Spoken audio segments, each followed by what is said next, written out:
And welcome. I'm Mike. Joining me now is David Meece, who is in the Christian Music Hall of Fame, also recently received a Lifetime Achievement Award from the Artist Music Guild.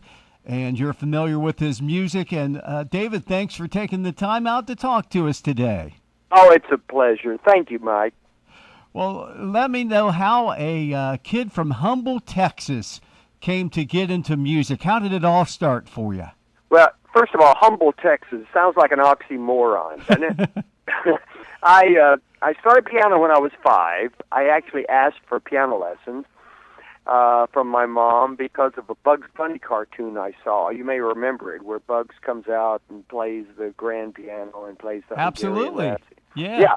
I saw that cartoon when I was a kid, and somehow got it in my head that if I took piano lessons, I would be issued a Tails jacket. I really got that in my head, so I asked for lessons, and my mom started my lessons, and of course there was no Tails jacket, but my mom made me one. And I just took to it like a fish to water, and by the time I was 10, I was already touring as a concert pianist. A kid asking mom for piano lessons, that's kind of against the grain there, and isn't it? She always told me that she never had to tell me to practice. She always had to make me get up from the piano to come eat. You know, so it was strictly a God thing, a God-given calling on my life to be a pianist. Started touring in high school and played with major symphony orchestras, and so anyway, the rest is history. And classically trained, of course, on the piano. Yeah, in the early days, all I did was classical music, and I credit that with helping me develop my not only the style and the way that I play the piano, but also for my technique, which I was very fortunate to have the training and the ability to be able to develop as a pianist correctly, and it served me my whole life and career. Mm-hmm. And how is that classical music background reflected in your music? Well, on my recordings that I did over the years, I was able to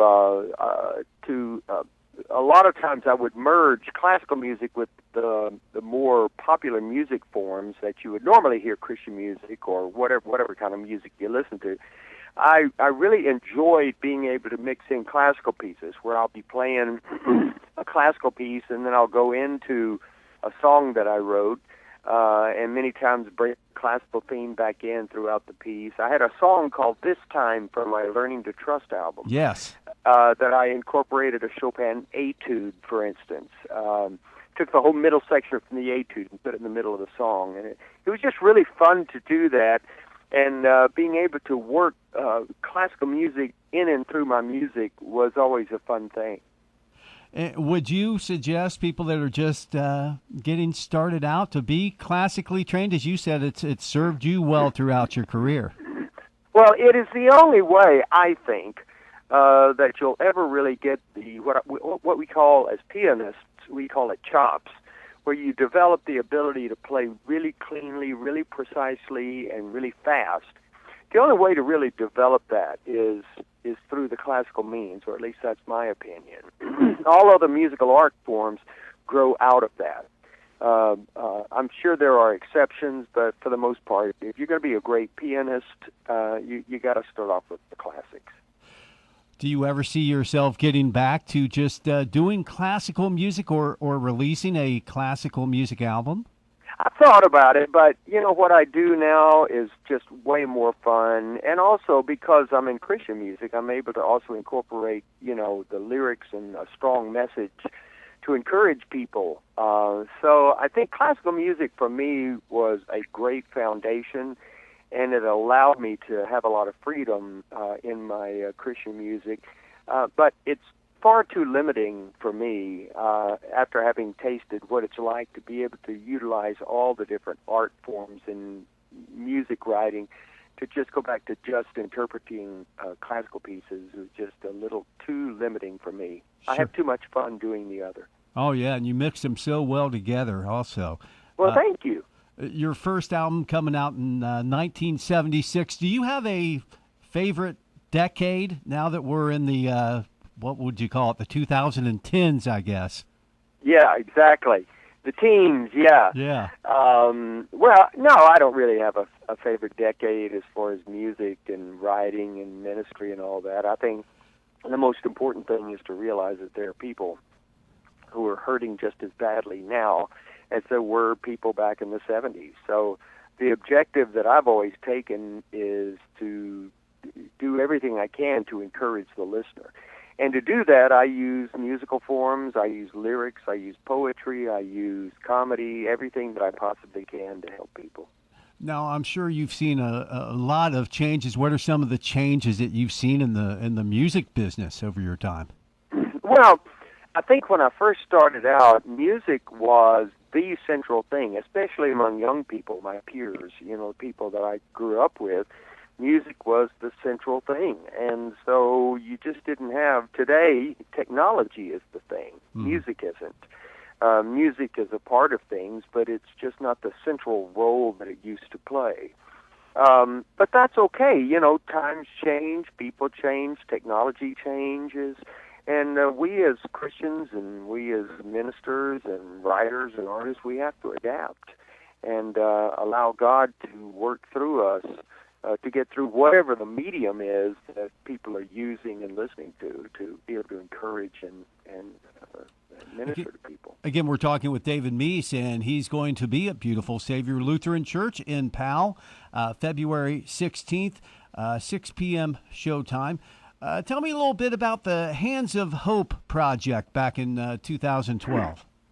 Well, we were writing a piece that was meant to be a song that brought people together. I think that one of the problems, even in the Christian community, is that people tend to just kind of use their own little group. Churches, a lot of times, will only just do things at their church, and when you have other broad-based things going on, a lot of times people are hesitant to support it. And what I wanted to do was to be involved in a project and a mission that would help bring people together. That's all, trying to tear down walls that separate us and get people to encourage one another within the community, but outside our own conclave, if you will. Mm-hmm. And that was what excited me about the project and the song, which was, by the way, nominated for quite a few awards. Your music, I take it, is available on Amazon.com and all the usual outlets there? Oh, yeah, absolutely. You can get most of my music, or you can go to davidmeece.com or davidmeeceministries.org, and you can order it directly off of my website. Now, do you find a lot of people show up at your shows with the old vinyl albums? Oh, my heavens. Yes, and I think that's one of my favorite things to have happen. People who have saved records, literally LP, 33 and a third, and they bring into my concerts and have me sign them, a record from 1979 or 1983 or whatever. And just seeing them again brings back wonderful memories. But it's also encouraging to know people cared enough to not throw them in the dustbin. Any future projects in the plans, David? I'm hoping to get another record done here. We started on it and then had to abandon it because of budgetary issues, but I'm hoping to get it back on track in the not-too-distant future. In the meantime, I'm just doing concerts, and I'm touring and doing what I've always done, and it's amazing how people respond to it still. It's wonderful. How many dates do you do a year? Oh, it just depends on the year. Some years I've done as many as 150 concerts. Wow. Some years, you'll do 50. So it just depends on the year and the circumstances. But it doesn't matter to me how many. What matters to me is that each concert be as great as it can possibly be, no matter how many people are there or how often I do it. And that's my challenge here when I'm at home working in my studio. Yeah. Everything is geared toward the concerts and trying to make sure the people who come go away, man, I'm glad I went. How do you keep those old songs fresh, songs that you've played hundreds, if not thousands of times? Well, first of all, the songs that I do in concert are the songs with the strongest message and the core of the songs, the composition of it.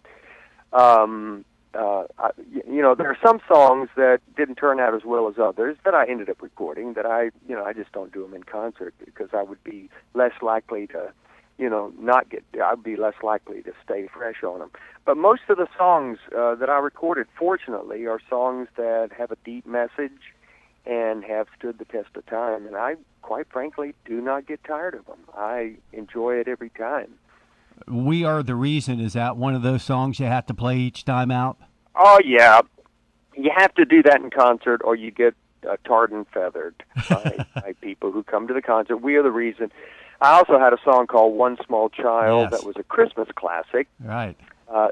Another song called My Father's Chair. And we've had quite a few. I've been very fortunate in the songs that not only I recorded, but hundreds of other recording artists have recorded. So a lot of times people come to the concert and they'll recognize the name, but then when they start hearing the songs, then they go, oh, okay. Once you hear the songs, you recognize it. So. Again, David Meece coming up in concert February 16th, 6 p.m. at Beautiful Savior Lutheran Church in Powell. You can give them a call, 740-417-3713. That's their concert hotline for more details.